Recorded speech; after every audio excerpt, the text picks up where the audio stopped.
এই কারণেই আজকে স্বেচ্ছাশ্রমের ভিত্তিতে নিজের প্রচেষ্টায় এই খাল বিল পরিষ্কারের দায়িত্ব নিয়েছে জনাব তারেক রহমানের পক্ষ থেকে তার নির্দেশনায় জাতীয়তাবাদী স্বেচ্ছাসেবক।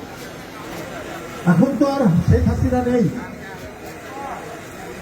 তাহলে এখন তো মানুষ এত দুর্ভোগ পোহাবে কেন? সিটি কর্পোরেশন উত্তরের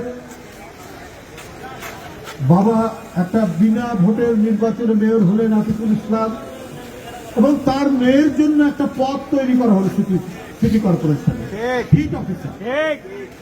অদ্ভুত, হিট অফিসার করা হলো।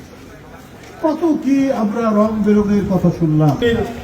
ভাগিনে তিনি তো রাজ পরিবারের ভাগ্না, তিনি সরকারি টাকায় তার দুপুরের খাবার তার বাসা বনানী থেকে সিটি কর্পোরেশন দক্ষিণে নিয়ে যাওয়ার জন্য সরকারি গাড়ি ব্যবস্থা, এবং সেটা এক মাসে খরচ হয়েছে 20-22 লক্ষ টাকা।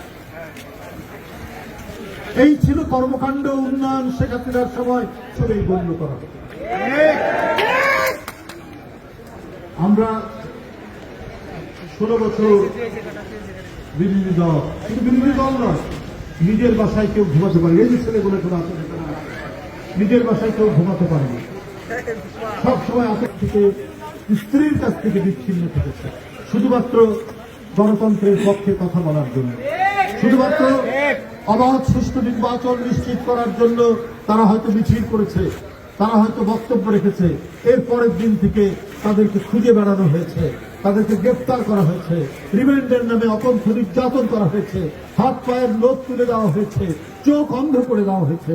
16 বছর গণতান্ত্রিক শক্তির প্রতি এই নির্মম ব্যবহার করেছে রাষ্ট্রযন্ত্র, শেখ হাসিনার রাষ্ট্রযন্ত্র।